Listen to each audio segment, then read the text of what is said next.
777 ಈ ಜರ್ಸಿ ಆಟಗಾರನಿಂದ ಸಾವಳಿ ತಂಡದ ಮೇಲೆ ರೈಡಿಂಗ್.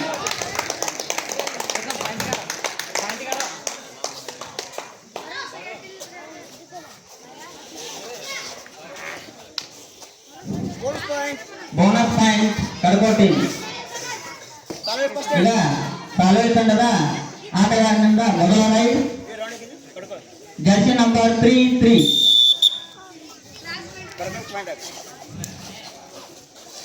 ಉತ್ತಮವಾಗಿರುವಂತಹ ದಾಳಿಯನ್ನ ಸಂಘಟಿಸುವಲ್ಲಿ ಹೆಸರುವಾಸಿಯಾದ ಆಟಗಾರ. ಉತ್ತಮವಾಗಿರ್ತಕ್ಕಂಥ ಗಿರಿಗಳ ಮೂಲಕ ಮತ್ತೆ ಒಂದು ಅಂಕವನ್ನ ತನ್ನ ತೆಕ್ಕೆಗೆ ತೆಗೆದುಕೊಳ್ಳುವಲ್ಲಿ ಯಶಸ್ವಿಯಾಗಿದೆ ಕಡಕೋಳ ತಂಡ.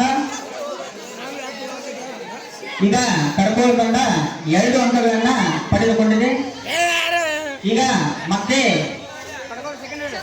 ಕಡಕೋಳ ತಂಡದ ಆಟಗಾರನಿಂದ ಮತ್ತೆ ರೈಡಿಂಗ್ 22 ಜರ್ಸಿ ನಂಬರ್ ಆಟಗಾರನಿಂದ ಸಾವಳಿ ತಂಡದ ಮೇಲೆ ಮತ್ತೆ ದಾಳಿಯನ್ನ ಸಂಘಟಿಸುವಲ್ಲಿ ಯಶಸ್ವಿ ಆಗ್ತಾರ ಇಲ್ವಾ ಅನ್ನೋದನ್ನ ಕಾದು ನೋಡೋಣ. ಮತ್ತೆ ಒಂದು ಅಂಕವನ್ನು ಪಡೆದುಕೊಳ್ಳುವಲ್ಲಿ ಕಡಕೋಳ ತಂಡ ಯಶಸ್ವಿಯಾಗಿದೆ. ಇಲ್ಲಿ ಕಡಕೋಳ ತಂಡದ ಒಟ್ಟು 3 ಅಂಕಗಳನ್ನ ಪಡೆದುಕೊಂಡಿದೆ.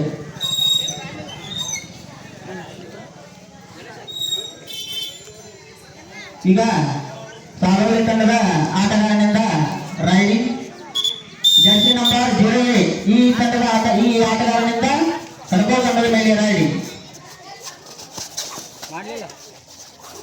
ಉತ್ತಮವಾಗಿರ್ತಕ್ಕಂಥ ಡಿಫೆಂಡ್ಗಳ ಮೂಲಕ ಅಂಕಗಳನ್ನು ಪಡೆದುಕೊಳ್ಳುವಲ್ಲಿ ಕಡಕೋಳ ಯಶಸ್ವಿಯಾಗಿದೆ. ಮತ್ತೆ ಒಂದು ಅಂಕ ಕಡಕೋಳ ತಂಡಕ್ಕೆ. ಕಡಕೋಳ ತಂಡ ಉತ್ತಮವಾಗಿರ್ತಕ್ಕಂಥ ಡಿಫೆಂಡಿಂಗ್ ಪಡೆಯನ್ನು ಒಳಗೊಂಡಿದೆ. ಈಗ ಮತ್ತೆ ಕಡಕೋಳ ತಂಡದ 06 ಆಟಗಾರನಿಂದ ದಾಳಿ. ಉತ್ತಮವಾಗಿರುವಂತಹ ದಾಳಿಯ ಮೂಲಕ ತಮ್ಮ ತಂಡಕ್ಕೆ ನೆರವಾಗಬಲ್ಲ ಆಟಗಾರ.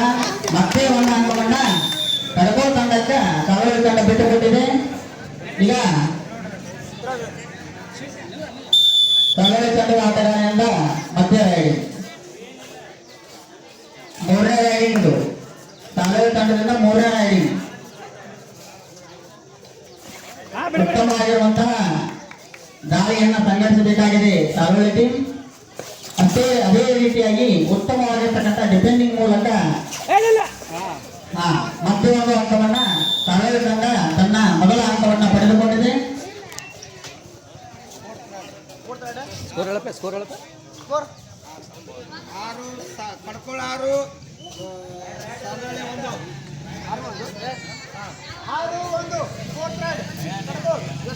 Kadakol 4th raid. ಕಡಕೋಳ 6 ಸಾವಳಿ 1. ಸಾವಳಿ ಅಂಕಗಳನ್ನ ಪಡೆದುಕೊಳ್ಳುವಲ್ಲಿ ವಿಫಲವಾಗಿದೆ. ಈಗ ಕಡಕೋಳ ತಂಡ ಅಂಕಗಳನ್ನ ಮುನ್ನಡೆಯನ್ನ ಸಾಧಿಸಿ ವಿಜಯದ ಸಮೀಪ ಆಗಮಿಸುವ ತಂಡವಾಗಿದೆ. ಈಗ ಮತ್ತೆ ದಾಳಿ 777 ಆಟಗಾರನಿಂದ ಉತ್ತಮವಾಗಿರುವಂತಹ ಡಿಫೆಂಡಿಂಗ್ ಮೂಲಕ 1 ಪಾಯಿಂಟ್. 2 ತಂಡಗಳಿಗೆ ಒಂದೊಂದು ಅಂಕವನ್ನ ನೀಡಲಾಗಿದೆ. ಕೋಟೆನ ಕೋಟ ಹೊರಗೆ ಪ್ರವೇಶ ಮಾಡಿದ್ದರಿಂದ ಕಡಕೋಳ ತಂಡಕ್ಕೆ ಮತ್ತು ಸಾವಳಿ ತಂಡಕ್ಕೆ ಒಂದೊಂದು ಅಂಕವನ್ನ ನೀಡಲಾಗಿದೆ.